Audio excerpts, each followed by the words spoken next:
अखण्डमण्डलाकारम्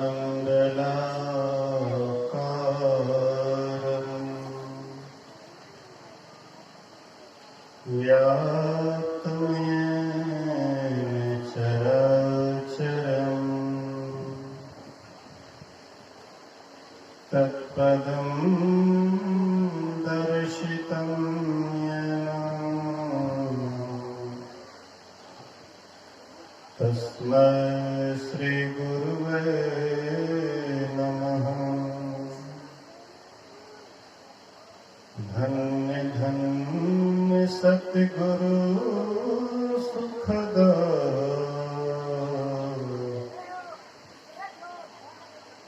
महिमा कही न जाए।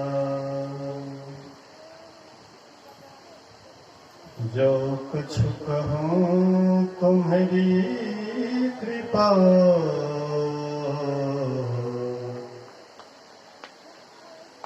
मोते कछु न बसाए। सर्वत्र सर्वदा वर्तमान सद्गुरु महाराज जी के पावन चरणों में कोटि कोटि नमन। उपस्थित गुरुजन, धर्म प्रेमी सत्संगी बंधुओं, पूजनीय माताओं तथा भक्तिमती बहनों, त्रिदिवसीय संतमत सत्संग का आयोजन श्रद्धेय शालिग्राम बाबा के द्वारा किया गया है, जिसका आज दूसरा दिन द्वितीय पाली सत्संग में हम आप उपस्थित हैं। पाठ से हम आप अवगत हो चुके हैं कि आज का पाठ है मानव शरीर की उपादेयता और उसकी विशेषता के संबंध में किया गया है।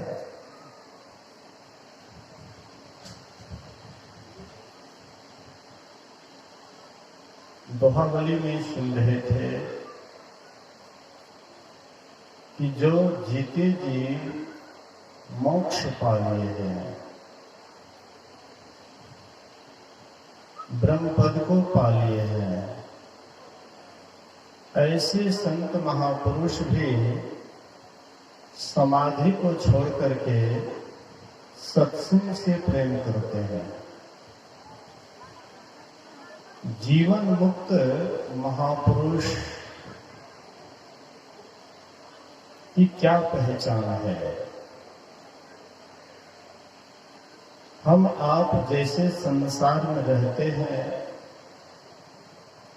जीवन मुक्त महापुरुष भी इसी संसार में रहते हैं,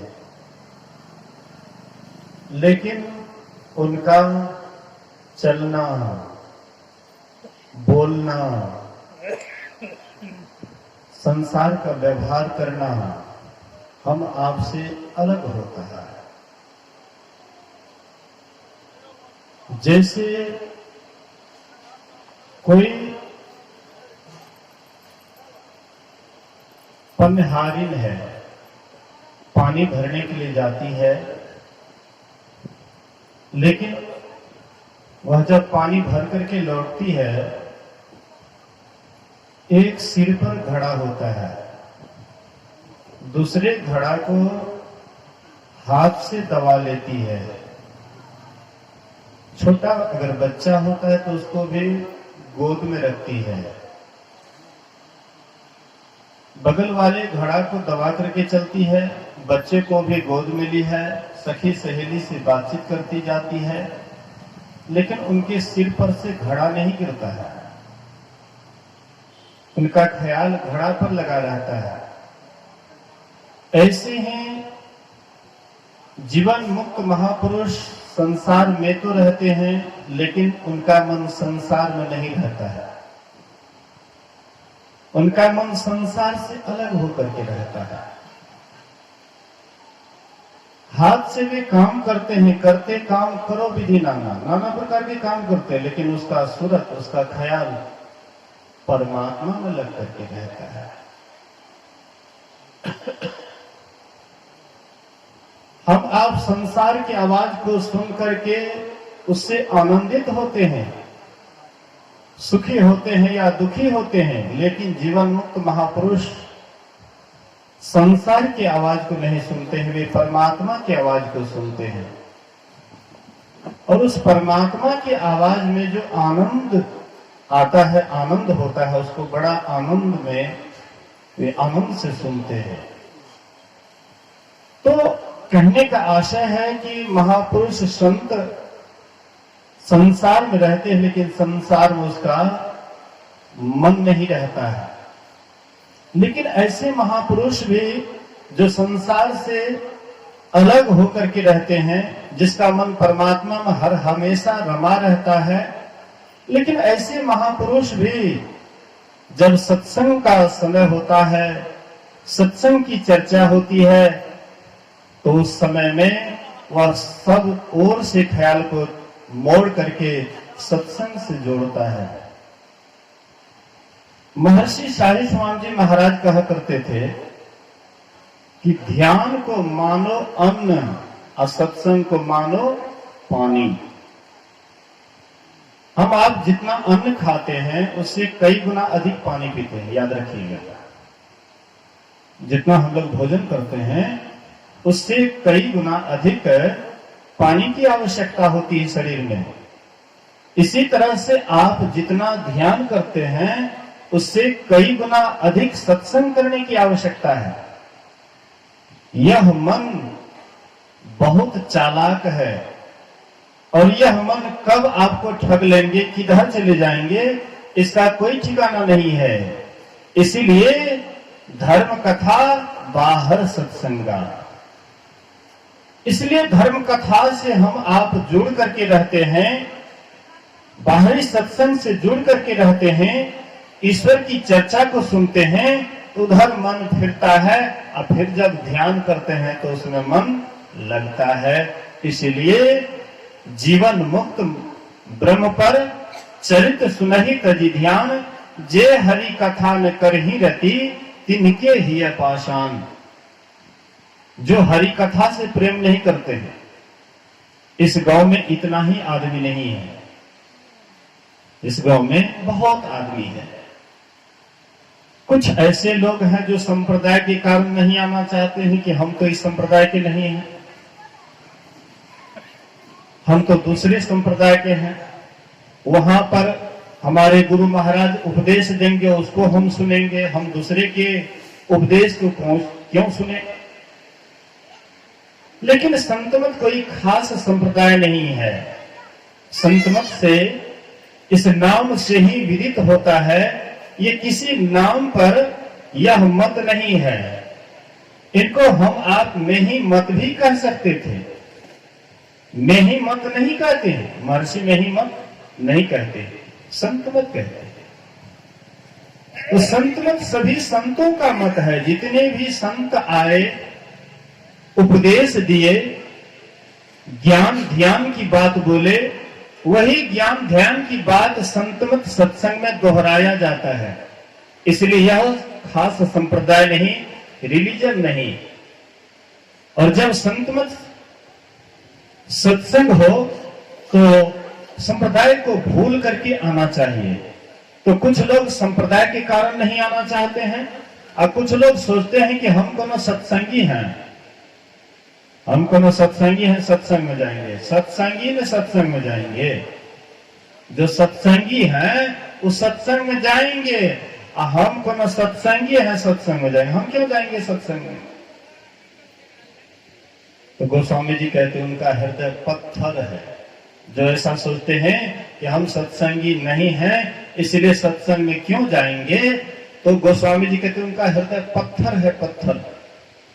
जैसे पत्थर कठोर होता है, कड़ा होता है, जिस अंग प्रत्यंग पर गिर जाए वह अंग प्रत्यंग को तोड़ देता है, वैसे ही जो सत्संग में नहीं आता है उनके मुख से जो वाणी निकलती है दूसरे के हृदय को विदीर्ण कर देता है, छेद देता है। उनके अंदर थोड़ी सी भी कोमलता नहीं होती है, दया भाव नहीं होता है। इसलिए कहते हैं जीवन मुक्त ब्रह्म पर चरित्र सनहित जी ध्यान, जे हरि कथा न कर ही रति तिनके हिया पाषाण, उनका हृदय पत्थर के समान होता है।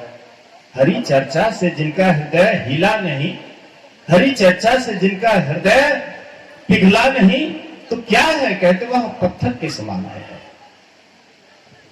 भगवान श्री राम एक बैठक बुलाए। भगवान श्री राम राजा थे, तो राजा थे तो सभी जितने भी उनकी प्रजा थी, गुरुजन थे, पुरजन थे, सबको बुलाए। उनके पास में अधिक क्षमता थी तो अपने क्षमता के अनुसार सबको बुलाए। अब भगवान राम जो बुलाए हैं तो भोज खिलाने के लिए नहीं बुलाए हैं। बोलिए श्री सदगुरु महाराज। यहाँ पर तो भोज की भी व्यवस्था है, तो पर भी लोग बैठना नहीं चाहते सत्संग में। अब भगवान राम भोज की भी व्यवस्था नहीं किए थे। कहीं रामायण में लिखा है कि राम भगवान जो है भोज का व्यवस्था किए थे, सबको भोज कराए थे, सबको भोज खिलाए थे, ऐसा नहीं लिखा है रामचरितमानस में। लेकिन एक बार सभा बुलाए हैं, एक बार रघुनाथ बुलाए, गुरु द्विजपुरवासी में सब आए। एक बार रघुनाथ जी बुलाए हैं, सबको बुलाए हैं। गुरु द्विजपुरवासी जो उनसे श्रेष्ठ थे, जो उनको उपदेश करने वाले थे, राम भगवान को बचपन से ज्ञान सिखाए थे, हर एक तरह की विद्या सिखाए थे, वे गुरु को भी बुलाए थे, अपने से श्रेष्ठ गुरु को भी बुलाए थे, पुरवासियों को भी बुलाए थे, प्रजाजन को भी बुलाए थे। द्विज ब्राह्मण भी उसमें आया हुआ था। भगवान राम सबको बुला करके, लेकिन गुरु से भी उपदेश नहीं करवाए। वहां पर बड़े बड़े गुरुजन थे, उपदेश करने में समर्थ थे, एक पर एक उपदेश करने वाले थे, लेकिन किसी से उपदेश नहीं करवाए। आप कहिएगा कि राम भगवान स्वयं उपदेश करने लगे, गुरु के सामने गुरुबाई करने लगे? हाँ, राम भगवान सोचे कि शायद मेरे गुरुदेव प्रजाओं को, गुरुजनों को जो बात कहेंगे उसकी बात मानेंगे या नहीं मानेंगे, इसका कोई ठिकाना नहीं है। लेकिन मैं कहूंगा तो शायद मैं राजा हूं, मेरी बात को लोग जरूर मानेंगे। बोलिए श्री सदगुरु रामदेव स्वामी नोटबंदी कर दे कि आज रात 12 बजे नोटबंदी हो गई है, कितना आदमी मानिएगा? रामदेव स्वामी इंटरनेशनल महात्मा हैं, सबको स्वास्थ्य लाभ करवाते हैं।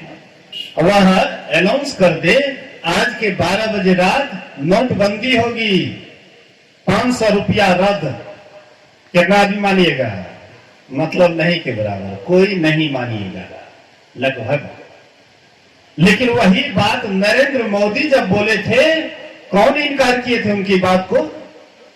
नरेंद्र मोदी जब नोटबंदी लगाए थे तो कौन इनकार किए थे? बड़का बड़का महात्मा जो करोड़ में खेलता था, उसको भी उधर हॉस्पिटल में एकदम पानी करने लगा कि इतना रुपया जमा किए हैं, अब क्या होगा। कोई पानी में बहाते थे कि कहीं सरकार को पता लग जाएगा तो शायद क्या होगा नहीं होगा। कोई पानी में बहाते, कोई आग लगा देते, कोई कुछ कर देते, चुरा चुरा करके जो रखे हुए थे। तो सरकार, जो इस देश की सरकार है, जो नियम कानून बनाते हैं उसका पालन सब आदमी करते हैं, लेकिन गैर सरकार की बात लोग नहीं मानते हैं। अभी इस पंचायत की मुखिया अभी आ जाए और पूरे ग्रामवासी को कह दे कि आम सभा है, तो शायद लगभग लोग वहां पहुंच जाएंगे। लेकिन महात्मा आया है मानगंज का, देख ले महात्मा है, क्या जरूरत है देखने का, तो देख ले सुन ले महात्मा, हाँ हाँ फलने के चाहिए, देख ले है, कोई पद पर तो नहीं है, और कोई पद पर होते तो शायद मेरी बात को भी आप लोग बढ़िया से मानते। भगवान बुद्ध राजा का बेटा था, राजकुमार था,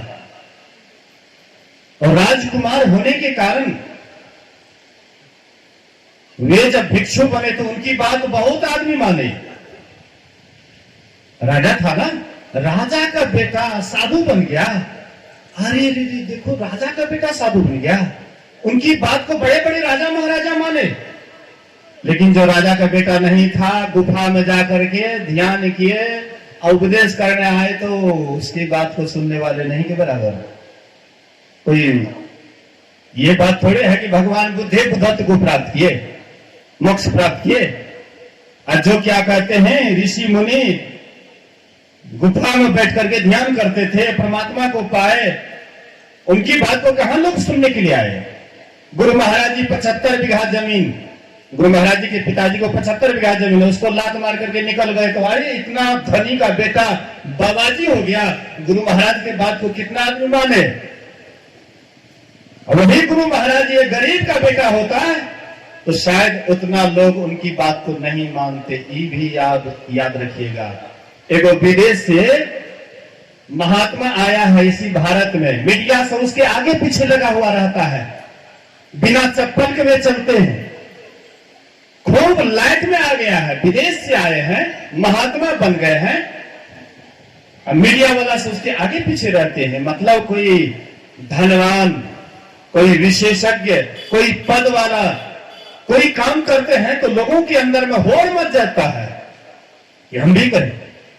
बड़े बड़े लोग अगर कोई काम करते हैं तो देखा देखी में सब करते हैं, इसलिए राम भगवान भी वह काम करते थे ताकि प्रजा भी उस काम का आदर करे। राम भगवान स्वयं वह काम करते थे जो उपदेश करने के लिए जा रहे हैं। बोलिए श्री सद्गुरु महाराज। राम भगवान ऐसे नहीं उपदेश कर रहे हैं, स्वयं गुरुजनों के वाणी को अपने जीवन में चरितार्थ किया, गुरुकुल के अनुसार अपना जीवन बिताए, साधना करके सिद्ध हो गए, और सिद्ध होने के बाद उनके मुंह से जो निकला एकदम सिद्ध वाणी निकली, और उस वाणी का जो प्रजा पालन किए उसका उद्धार और कल्याण हुआ। तो मैं आपको कह रहा था कि राम भगवान के सामने में बड़े बड़े गुरुजन थे, ज्ञानी थे, ध्यानी थे, लेकिन राम भगवान किसी से उपदेश नहीं करवाए, स्वयं उपदेश किए। इसमें रहस्य यही था कि राम भगवान राजा थे, और राजा होकर के राम भगवान ने कोई जबरदस्ती की ऐसी भी बात नहीं है। खूब बढ़िया से पढ़िएगा रामचरितमानस में। राम भगवान छूट दे दिए कि देखो अगर मैं अनहित की बात कहूं तो तुम मेरे मुंह को तुरंत चुप कर देना। राजा है लेकिन कितना छूट दे रहे हैं प्रजाओं को। ऐसे इस तरह का राजा होना चाहिए ना। नहीं जबरदस्ती हम जो कहेंगे करना ही पड़ेगा, नहीं तो बस मारिए देंगे। एक होता है ना, गौ समाज में कोई पद पर चला जाता है तो लोगों को जबरदस्ती कहता नहीं ये काम करना पड़ेगा।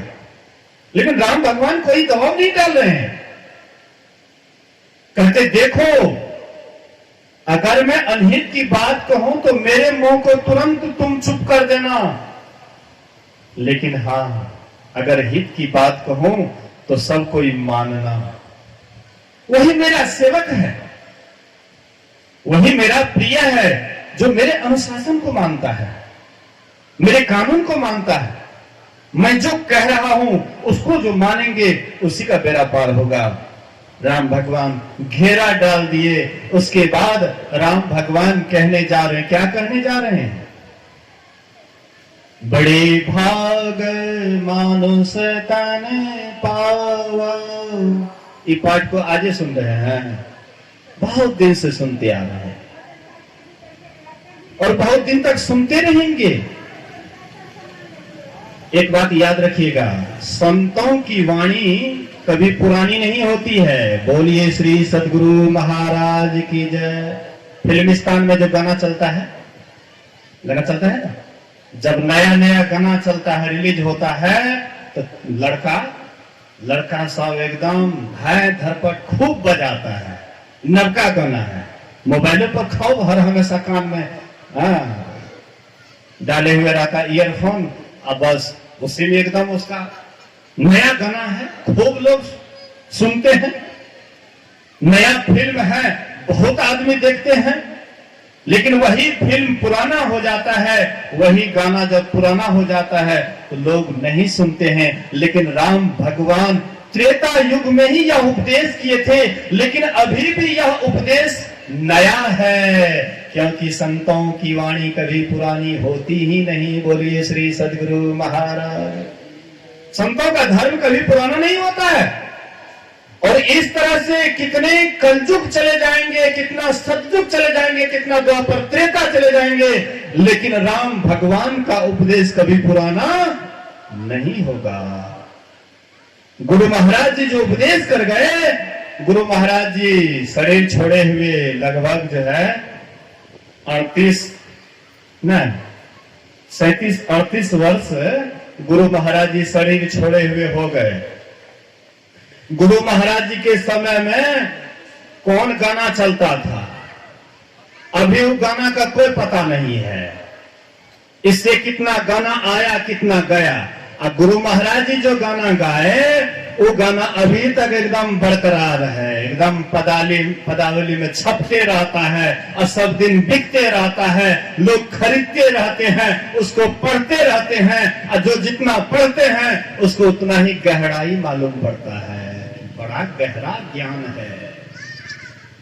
जो साधना करते हैं अब पदावली को पढ़ते हैं तो कहते हैं अरे बड़ा गहरा ज्ञान है, ये क्यों नहीं पुराना हो रहा है भाई?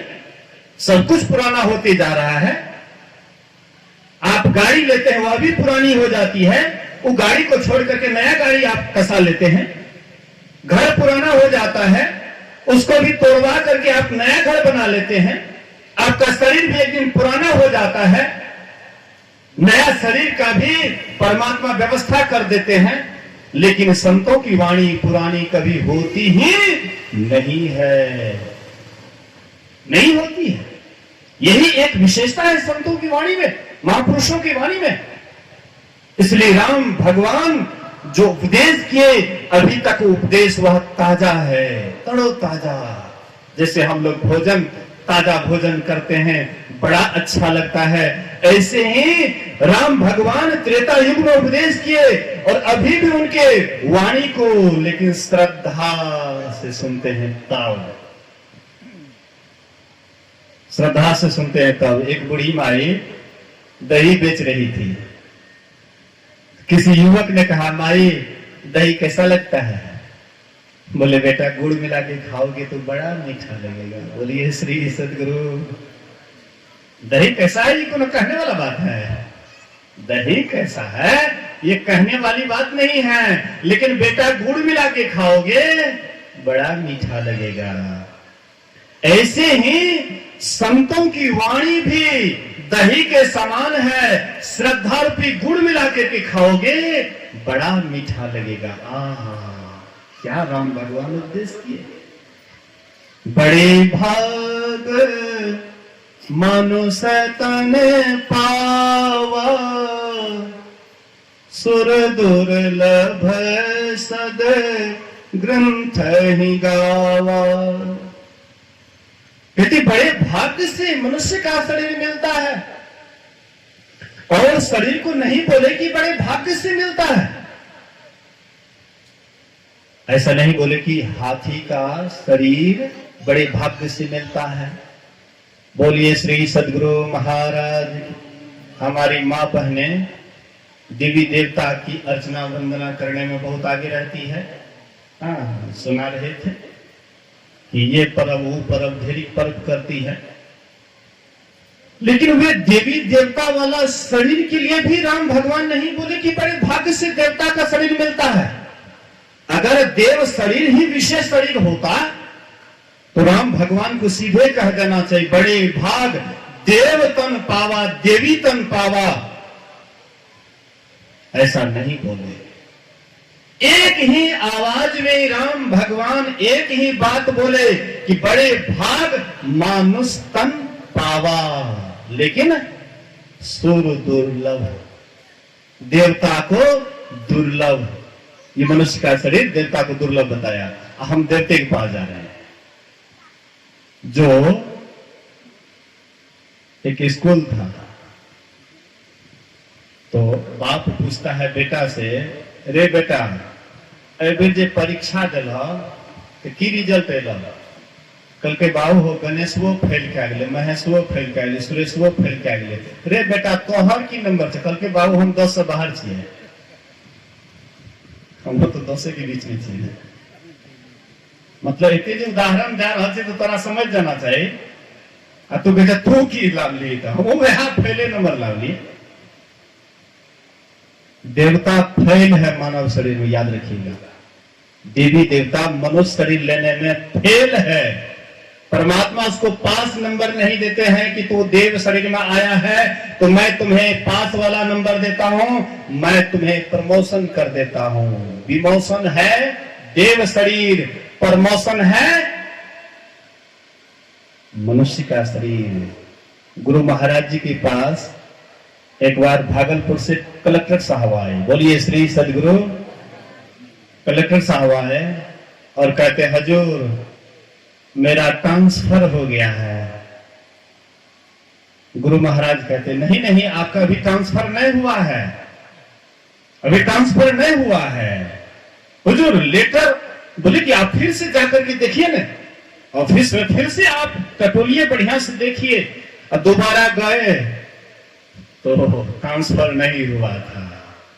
कुछ वर्ष रहे और उसके बाद दोबारा जब लेकर आया ट्रांसफर वाला, कहते हजूर ट्रांसफर, हाँ आपका ट्रांसफर हो गया है, लेकिन उधर से आइएगा तो प्रमोशन लेकर के आइएगा, विमोशन नहीं। मतलब उन्नति करके आइएगा और विशेष बड़ा अफसर बन करके आइएगा। जाइए मेरा आशीर्वाद है। बोलिए श्री सदगुरु महाराज। गुरु महाराज जी आशीर्वाद देती है और वह दूसरे जगह वहां से उसका प्रमोशन हुआ। फिर भागलपुर आए और गुरु महाराज जी से कहते हुजूर मेरा प्रमोशन हो गया।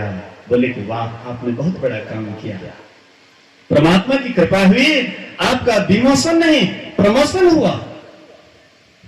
मतलब हम आप जो सोचते हैं कि हम आप मानव शरीर में आकर के देवी देवता की भक्ति करेंगे तो हमारा प्रमोशन देवी देवता में हो जाएगा, विमोशन होगा, प्रमोशन नहीं होगा। आप भगवान कृष्ण के गीता ज्ञान को याद रखिए।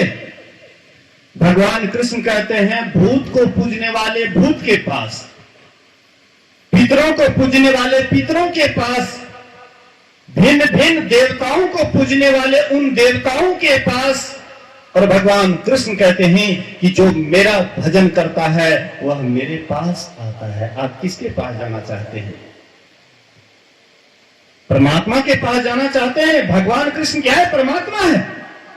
आप परमात्मा के पास जाना चाहते हैं या देवी देवता के पास जाना चाहते हैं? अगर देवी देवता के पास जाइएगा तो वो तो माथा धुन रहा है। स्वर्गवास के देवी देवता रो रो करके चिल्लाते हैं, रो रो करके बेचारे चिल्लाते, माथा पीटते रहते हैं कि कहां आ गए, हे भगवान मुझे भी मनुष्य का शरीर दो, मैं भी अपना उद्धार कल्याण कर लूं। बेचारे रो रो करके पछताते हैं, कब मुझको मानव का शरीर मिले, कब मैं परमानंद को भजूं, कब मैं परमात्मा को पालूं। लेकिन उनको दुर्लभ है क्योंकि वह विमोशन है, प्रमोशन नहीं। इसलिए हम आप भी ख्याल में रखें कि भक्ति अगर करना है, भजना है तो परमात्मा का भजन करो। और परमात्मा का भजन कैसे करोगे? तो सदगुरु से जान करके करो। सदगुरु से सिखाए हुए जो रास्ता है वही रास्ता के अनुसार भक्ति करो। मनमाना भक्ति करोगे तो प्रमोशन नहीं विमोशन हो जाएगा। अर्थात आप उन्नति नहीं करोगे, आप अवनति करोगे, अर्थात नीचे जाओगे। नीचे जाना कोई नहीं चाहता है, सब चाहते हैं कि हम ऊंचे से ऊंचे जाएं। कोई गरीब आदमी और गरीब बनना चाहता है कि हम गरीब हैं तो और गरीब हो जाएं। किसी से पूछिए तो कहते नहीं बाबा हमरो कंटा आशीर्वाद हमहू कंटा धनी भे जाए। बाबा घर नहीं बन रहा कंटा आशीर्वाद घरों बन जेते। मतलब सब आदमी ऊपर जाना चाहते हैं, नीचे कोई नहीं जाना चाहते हैं। लेकिन समझ अपनी अपनी समझ के अनुसार लोग चयन करते हैं जगह का। जो कम बुद्धि वाले हैं वही देवी देवता की भक्ति करके देवी देवता के पास जाना चाहते हैं। लेकिन जो विशेषज्ञ है, जो इस ज्ञान को समझते हैं, सदगुरु के ज्ञान को जानते हैं, वे कभी भी उधर नहीं जाना चाहते। वह जब भी जाना चाहते हैं तो परमात्मा से मिलने के लिए जाते हैं, ईश्वर से मिलने के लिए जाते हैं। जो ईश्वर से मिलने के लिए जाते हैं उसी का सारा दुख वैसे ही झड़ जाता है जैसे आप लकड़ी में आग लगा दीजिए, उसका जितना भी उसमें लाही लगी रहती है सब आग में जल जल करके समाप्त हो जाता है, लाही जल जाती है। ऐसे ही आप सभी दुखों से छूटना चाहते हैं, एक परमात्मा ही निशाना होना चाहिए, बाद बाकी और कोई नहीं। गुरु महाराज कहते थे कि लोग देवी देवता से मांगते हैं। अरे मैं कहता हूं कि वह परमात्मा जो देवी देवता को भी सब कुछ देता है तो उसी से तुम मांगो न, काहे के लिए नौकर चाकर से मांगते हो?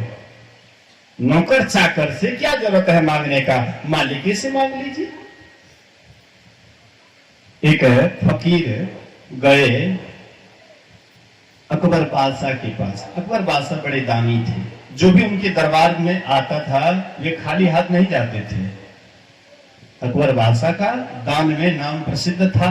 वे फकीर भी सोचे कि बादशाह है, धनी है, राजा है, महाराजा है, उनके पास में बहुत धन संपत्ति है, चलो उससे कुछ मांग लेते हैं, कुटिया उटिया बन जाएगा, 2 वक्त का रोटी ढंग से मिलने लगेगा।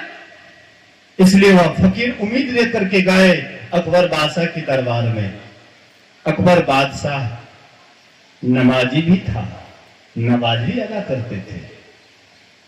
तो जैसे फकीर साहब पहुंचे, अकबर बादशाह कहते हैं फकीर साहब थोड़ी देर आप इंतजार करें, मेरे नमाज का समय हो गया है, मैं जाता हूं, थोड़ा नमाज पढ़ करके फिर आपकी खिदमत करूंगा, आपकी मांग को पूरी करूंगा, इसलिए थोड़ी देर के लिए आप इंतजार करें। अकबर बादशाह चले गए नमाज पढ़ने के लिए। नमाज जब पढ़ा हुआ हो गया उसके बाद वही अकबर बादशाह कहते हे अल्लाह मेरे खजाने में बरकत दे, हे अल्लाह मेरे सैनिक में बल दे, हे अल्लाह मेरे औलाद को खुश नसीब बना। मतलब मांग पर मांग, बहुत मांग करने लगे। फकीर साहब सोचे मैंने तो सोचा था कि अकबर बादशाह है, उनके पास कोई कमी नहीं है, लेकिन ये तो मैं देखता हूं तो भिखारी बना हुआ है, ये तो किसी से भीख मांग रहा है, ये स्वयं भिखारी है तो ये हमको क्या देगा, इसलिए जिससे ये मांगता है मैं भी उसी से क्यों नहीं मांग लूं, ये भिखारी से भीख मिलेगा। फकीर साहब तुरंत दरवाजा पर से उठे और जैसे चलते बने तब तक उसका नमाज समाप्त हो गया, इबादत समाप्त हो गया। आए और दरबारी से पूछते हैं कि फकीर साहब कहां गए? बोले कि फकीर साहब तो उठ करके चल दिए। बोले कि बुलाओ उसको। फकीर को बुलाते हैं, कहते हैं फकीर साहब मुझसे क्या खता हो गई, आप मेरे दरवाजे पर से खाली चले गए? बोले कि खता तुमसे नहीं, खता मुझसे हुई, गलती तुमसे नहीं, गलती मुझसे हुई। अरे मैंने तो सुना कि अकबर बादशाह है, उनके पास कोई कमी नहीं है, इसके लिए मैं जाता हूं उससे कुछ मांगूंगा, लेकिन मैंने इस आंख से देखा और कानों से सुना तो किसी से मांग रहा था, और तू जिससे मांग रहा था मैं भी उसी से क्यों नहीं मांग लूं? भिखमंगा से भीख मिलेगा? तू तो भिखमंगा है। देखिए, ये कहानी केवल उनके लिए नहीं है, हम आपके लिए भी है कि हम एक एक देवी देवता से जो मांगते हैं, क्या जरूरत है कि देवी देवता से मांगने के लिए, जब समर्थ परमात्मा स्वयं समर्थ है। एक ही परमात्मा है, वह समर्थवान है, शक्तिशाली है, उससे बढ़कर के कोई शक्तिशाली नहीं है। उनकी मौज से प्रकृति बनती है, उनकी मौज से प्रकृति लय होता है। ये प्रकृति द्वय उत्पत्ति लय हो वह प्रभु की मौज से, ये अजा अनाद्या स्वयं है, हरगिज न कहना चाहिए। जब उनकी ही मौज से सब काम होता है तो फिर हम काहे के लिए माथा पच्ची करें, औरों के पास क्यों मांगे? भगवान राम कहते हैं, मोर दास कहाय नर आशा, करई तो कहूं कहां विश्वासा।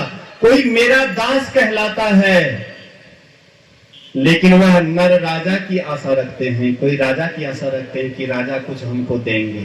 तो कहो हमको, हमारे ऊपर उसका कहां विश्वास रहा? अगर मेरा वह सही दास होता तो वह हमसे ही मांगता, राजा से नहीं।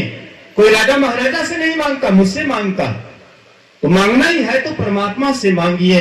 लेकिन हाँ, एक बात याद रखिएगा, मांगने से पहले संभल करके मांगिए कि क्या मांगने जा रहे हैं, ये भी याद रखिएगा। क्योंकि हर एक आपको वरदान और देवी देवता भी दे सकता है, लेकिन एक वरदान आपको कोई देवी देवता नहीं दे सकता है। वह वरदान क्या है? भक्ति दान गुरु दीजिए, देवन के देवा। कौन वरदान नहीं दे सकते हैं देवी देवता? भक्ति का वरदान।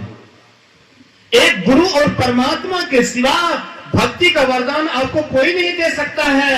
अगर आपको भक्ति का वरदान मिल जाए और कुछ पाने के लिए आपको बाकी रहेगा कुछ भी, आप पूर्ण काम हो जाएंगे। जिनको भक्ति मिल गया पूर्ण काम हो गए। काघोसंडी से राम भगवान कहते हैं, मांगो वरदान, क्या मांगते हो?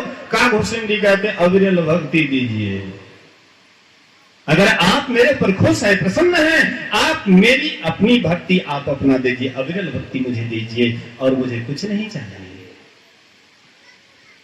इसलिए हम लोग सब दिन याद करते हैं, प्रेम भक्ति गुरु दीजिए, बिनवों कर जोड़ी, पल पल छोड़ना छोड़िए, सुनिए गुरु मोरी। युग युगान चहु खानी में, चारों खानी में युग युग से, युग युगान चहु खानी में, भ्रमी भ्रमी दुख भोरी, पाये पुनि अजहु नहीं, रहूं इन्हते दूरी। युग युगान से, हे गुरुदेव, युग युग से मैं दुखों को देखा हूं, दुखों को झेला हूं। इसलिए इस बार आप कृपा करके ऐसा वरदान दे दीजिए कि फिर मुझे वह 84 लाख योनियों में 4 खानियों में नहीं भरमना पड़े। अगर भक्ति का बीज आपके अंदर पड़ जाता है, भक्ति का वरदान अगर आपको मिल जाता है, और कुछ पाने की आपके अंदर में चाहना ही नहीं रहेगी। एक मांग में सब मांग पूरा हो जाता है, लेकिन संसार का एक एक मांग मांगते रहिए, आपका मांग कभी पूरा नहीं होगा। लेकिन भक्ति के मांग में सब मांग आपका पूरा हो जाता है, फिर चाहना ही आपके अंदर नहीं रहती है। एक माता जी कुप्पा घाट में निवास कर रही थी, भिनसर में वह माता जी जग करके एक भजन गाती है गुरु महाराज जी की पदावली से। सतगुरु जी से अर्ज हमारी, पूरा भावुक होकर के, बिहबल होकर के, प्रेम से, भक्ति भाव से वह माता जी खूब प्रेम से गा रही है, मानो गुरु महाराज को रिझाने के लिए गा रही है, गुरु महाराज को सुना रही है, एकदम पूरा भाव विभोर होकर के गा रही है। और गुरु महाराज जी बोले कि हमको टहलाइए, तो गुरु महाराज जी टहलने के क्रम में आते हैं। वहां जब आए तो बोले कि व्हील चेयर को यहीं खड़ा करो।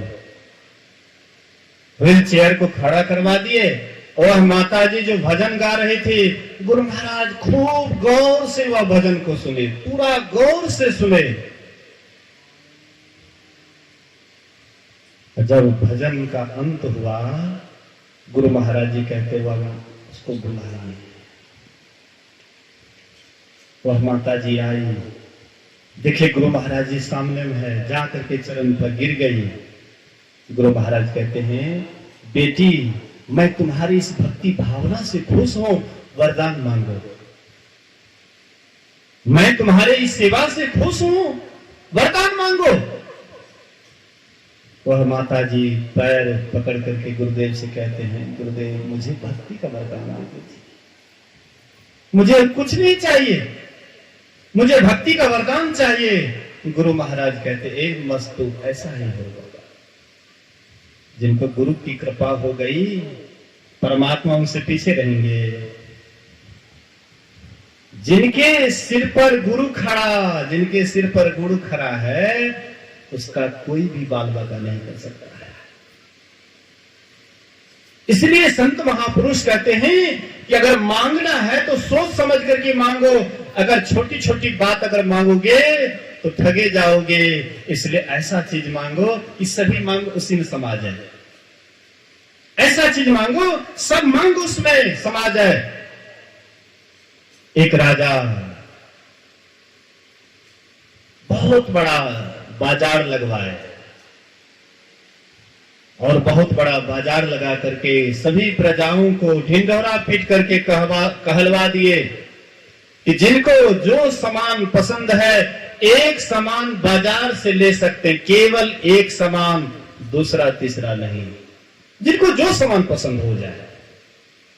सभी प्रजा आए, झुंड के झुंड आए, और जिनको जो पसंद हुआ, खाने का, पहनने का, बैठने का, चलने का, मतलब जिनको जो जो सवारी या जो जो सामान पसंद हुआ, अपने मन के अनुकूल एक सामान लेकर के चलने लगे। लेकिन एक विवेकी सज्जन आए, बोले कि वाह, बड़े उदार राजा हैं, बड़ी महानता इनकी है।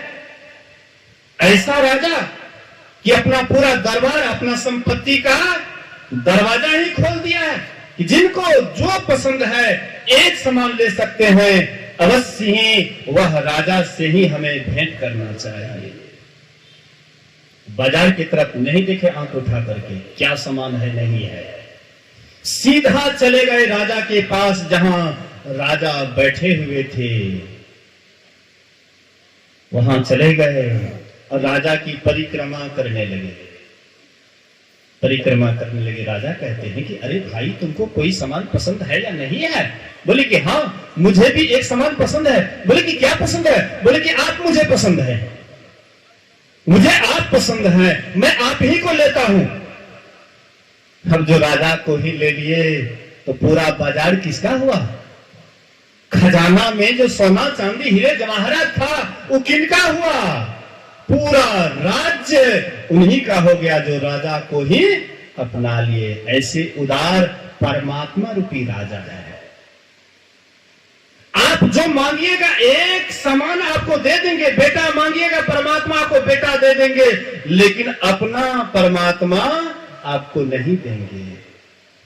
परमात्मा से आप अलग हो जाइएगा। मांगने वाला कभी भी परमात्मा को प्राप्त नहीं कर सकता है।